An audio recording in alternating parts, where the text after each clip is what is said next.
just had, whoa, girl, fucking whoa, I just had a major epiphany.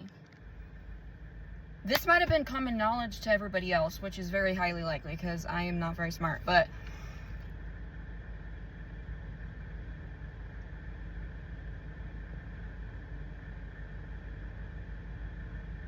when you feel worried over your love, like worried about if you're gonna find true love, or if the person that you're talking to is legit, or if it's really gonna work out, or if how you feel or what they say, or if anything is real and genuine, whatever else, if you're in your head about that shit, that immediately communicates that you don't know your own worth. It's not even from a place of protection. It's not because, holy shit, I'm calling myself out. It's not because you know your worth and you need to protect it. Holy fuck, I'm a hypocritical bitch.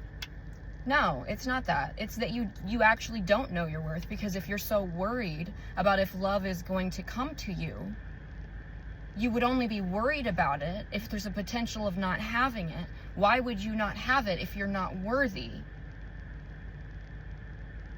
Or you haven't earned it? Or it's just not in your cards? But if it's just not in your cards, you would be at terms with that in your mind, body, and soul, and you wouldn't be worried about it. You know, like the people who genuinely don't want partners, but it's not out of a place of safeness or self-preservation. It's out of a place of genuinely choosing that. Dang. I just literally, like, my spirit just showed me, like, the image of, like, a goddess, or just, like, the hottest fucking, like, someone who is literally, like, anybody would look at her and would know that she has at least, like, 10 options. And she's got those the Knights of Cups are coming up, and they're bringing her cups full of the best they got. And she's not sitting there worried about which one she loves more. And this isn't a way of, like, she's taking advantage of these men. I'm not talking about that, but, like, she's doing her own thing. She's living her life. And she's getting experiences with people who are offering her things. And she's not, like, worried and hyper-focused on, like, is he the one? Is this my soulmate? Is he the one? Is he the one? Wait, is this person going to be here for a long time? Because that's not ultimately, that's trying to intellectualize something that's energetic. That's trying to put a label on something that doesn't even need one. Because when you live from abundance, when you know your worth, you know that even if this one person dips out and decides they're not going to give me the love that they once gave me, there's a next fucker in line. And he's going to give me that and then some. And it's going to have a little bit of a different flavor. And yeah, that might be weird. Yeah, that might feel morally incorrect or wrong, like, because you're a loyal person, because you're faithful, because you're a one man type of woman. And obviously I'm literally talking to myself when I say this, and I'm just sharing it. I don't know why, I'm just being told I need to share it. But it's like, you stress out in your head about, like, if this makes you a player, or not loyal, or not faithful, or shallow. Like, if you're like, sorry, I'm getting texts. Literally my situation, like, literally from 2 different people right now, and they are both identically offering me the same, and then this is fucking, I'm just gonna stutter like a fucking bitch now, because whoa, this is really weird. God is, like, showing me this as I'm talking, but like showing me it in my head, how I'm figuring it out, and then also showing it to me in real life, because when I look at my phone, I can't look at my phone, because when I look at my phone, I'm seeing drop downs of 2 different people texting me very similar things. One who has been in my life for months, that I have been diehard fangirl, faithful, loyal, genuine to, because that's how I am, because that's just me, that's just second nature, that's just how I am. This other one who literally came into my life 10 fucking days ago. And by accident, like by coincidence, like I was fucking out in my fucking garage, and it was a serviceman, like one of those situations. And God's showing me that it doesn't matter if I feel more loyal or indebted, or I have put time and effort into the first one, right? It doesn't matter if he's going to stay or go. No matter what my emotional or psychological or even soul connection is with that person, if they're not going to make the choice, or they're not going to do what they need to do on their end, and that slips away, and they're no longer offering me what they're saying they will, or what they did, or, you know, because things change, things come and go, and this is nothing bad on that person. But if they're no longer doing that, it doesn't mean there's a lack of love there, or a lack of me being worthy of the potential of that. It's just a matter of understanding that, you know, okay, it's weird, I'm getting a channel right now, but it's like it's me talking about how I feel, but yet it's through a channel. This is super weird. I don't know if it's like my higher self like talking me through this or not, but I was getting the mind over matter. What I was getting was the mind over matter idea.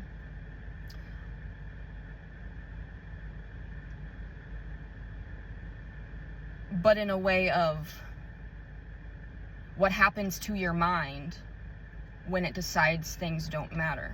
Wow. And then it's showing me like physics. They're showing me like an object at rest stays at rest, an object in motion stays at motion. And then they're also showing me next to it, like in an equal comparison, but yet it's apples to oranges because they're different language, let's say, different topic, or different, I don't know, you'll know what I mean, different lanes. So I'm not necessarily comparing them, but I'm grouping to show,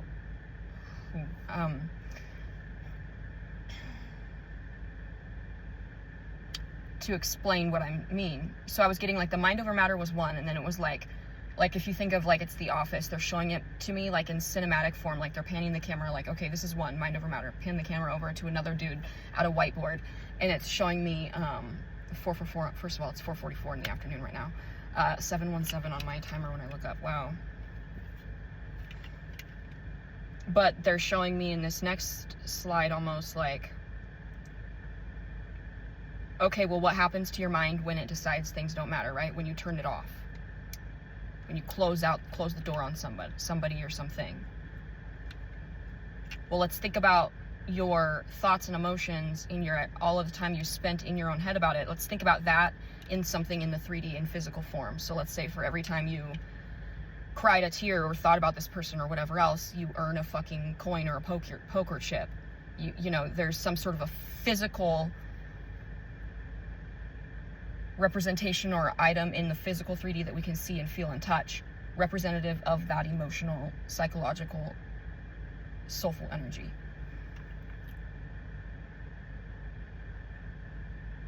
Well, what happens when you fucking go to the casino and you play poker and you have all these chips at the end and they are worth actual money, but you decide you don't want to play anymore? Are you suddenly out the money in the chips that you're holding in your hand? No. Why is that? Because you can go up to the fucking desk and cash it for the currency of your choice, and then walk out of that bitch in having transmuted that into a way that benefits you, right? Because you want it in US dollars or whatever else. You want it in crypto, whatever it is. I don't know if that's a real thing. Just don't fucking argue semantics with me right now. And I say that not to be antagonistic to you guys. I'm saying it for myself, because when I watch shit back, I'll be like, well, yeah, but you can't get crypto at a casino. Huh. That's not what I'm fucking saying, bitch. Sorry, I'm super nice to myself. 9:11 on the timer when I looked up. But they're showing that, like, there's no actual loss happening when you end a relationship, or if you have to move on from somebody, whether it's their fault or yours or both. There's no actual, you'll grieve, but really all it is it's not a loss in anything. It's not a loss in emotional time or effort. It's just shifted to a currency now that you don't really want, can't use. You've closed that door. You stop playing the game. You're not interested in receiving wealth in that way anymore, right? So now you have all of these fucking poker chips from a relationship. And I'm, to be clear, I'm explaining it this way not because my mind is shallow in this way, but it's to conceptualize it for the 3D world, so that the 3D people can conceptualize how just because you put emotional time and energy and effort into something, and then suddenly it's that channel or that thread is gone, you've cut that cord, you close the door, whatever it is, that doesn't mean it just poof doesn't exist. It still takes up space. And when you leave it in whatever currency it is that you just are deciding you don't want anymore, but yet it's still actually there because physics and whatever the fuck else I just said, it's actually still tangibly there. Let's think about it in those poker chips. You've stopped playing the game, you've walked out of the casino, but you still got the fucking poker chips in your pocket, bitch. Whether you want to know you have them or not, they're still there. All you have to do is fucking pull it out, assess its worth, its value in that fucking currency, transmute it into a way that benefits you. Okay, well, I can't use these poker chips at fucking McDonald's, but what I can do is walk my ass up to the counter, get it in US fucking whatever, get it in the money that I need, and then walk my ass to McDonald's and do that. I can transfer the fucking funds to another fucking bank. I can use another currency or frequency, or you know what I mean? And that's what transmutation is. And I am just now realizing that is what an alchemist is. That's what a magician is. That's what a manifestor is. That's what a healer is. That's what I am. And that is exactly what I have not been able to explain about me my entire fucking life, is how I can take something that is so fucking negative that if you think about being, you know, kicked when you're down, punched over and over, trudging through mud, drowning, not getting help, you know, struggling your entire fucking life, or being, you know, betrayed by people around you, all of that is heavy fucking shit. And I don't know why, I've always had this really insane innate ability to just like, I've always in my head used a phrase, used my pain to fuel passion. Oh my gosh, that's literally a metaphorical way of explaining everything I just said too.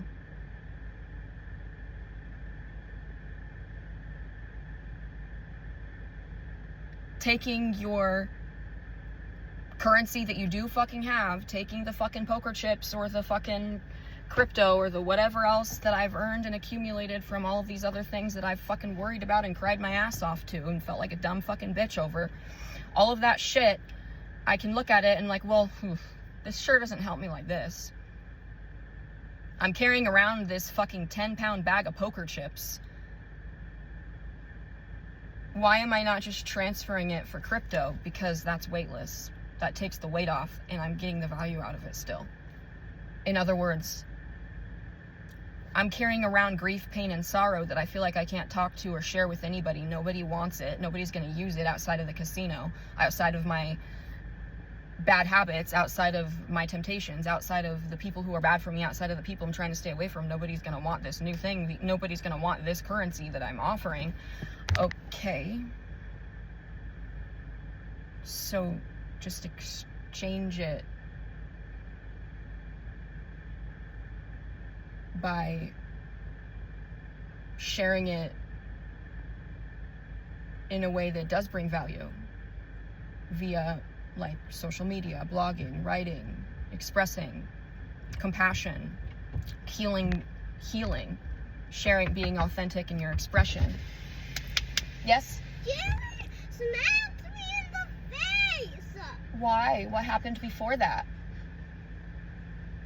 I forgot. Oh, okay. All right. That was quite the 180 there, little missy. Hey, I have to finish what I'm doing and then I will be inside in a second. Okay. Okay.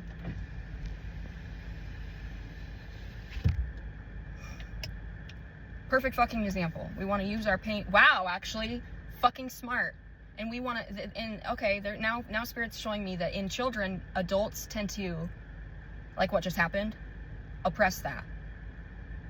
Like she's being manipulative, she's being a tattletale, she's being a BRAT. Or was she just using the fact that she was hit to her benefit? because her face hurt from getting hit in the face, Well, what are you going to do with that pain? Nothing, but let's see if I can get mom's sympathy out of it. Now, I understand how in today's world that is seen as what, like narcissistic or it's villainized. But that's because the pendulum has swung to the completely opposite way, because no one's able to do it in moderation or balance, because you're judged either way. Yes? Guys, you need to please stop. Okay, Jerry was trying to wrestle me. Did you tell him you don't like that? Hey, guys, I need to please be respectful, please. Shut the door. Okay. I'm going to lose my mind.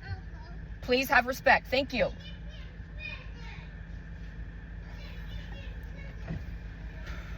Sweating my ass off. It's that those are things that when somebody has unhealed trauma, i.e. a parent who wants to be offended or upset or annoyed or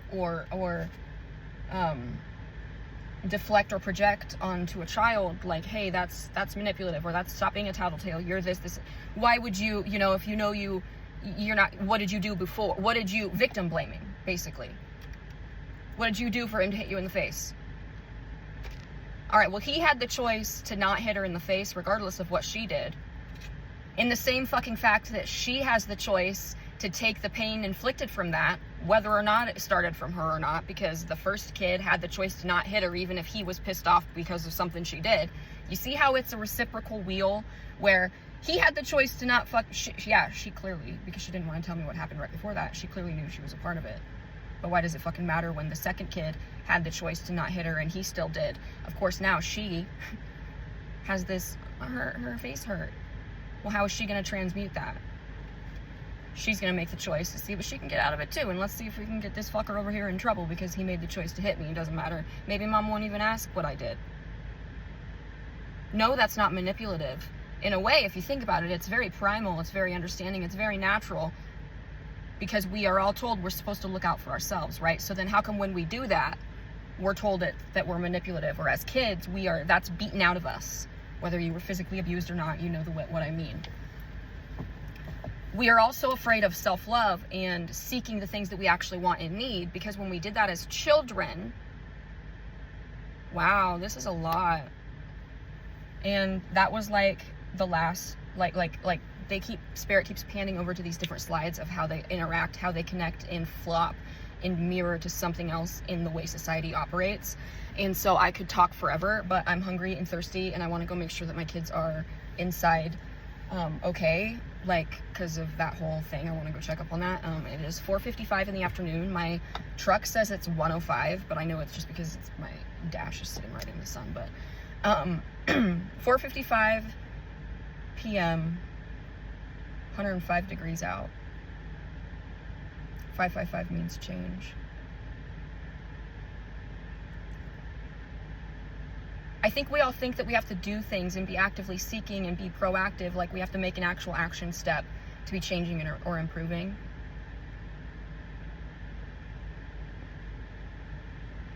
But if you're so much as acknowledging and internalizing something and working on it, and even just in your head, even if it's not manifesting in the 3D yet, you've just shifted into another currency. Wow. And that you don't actually have to always be doing actions or taking steps that are visible in the 3D to still receive an ROI, to still get a return on investment for whatever you're cashing in, the currency that you're accumulating, that you're transmuting, that you're transferring. Wow. This is weird because it really just feels like I'm talking from myself. I don't feel like I'm getting it's weird. I'm not really getting a message from somebody other than me, but yet I know it's me not in the 3D. Well, maybe it is, and I just have been told it's not my whole life. Holy shit. Whoa. Holy shit.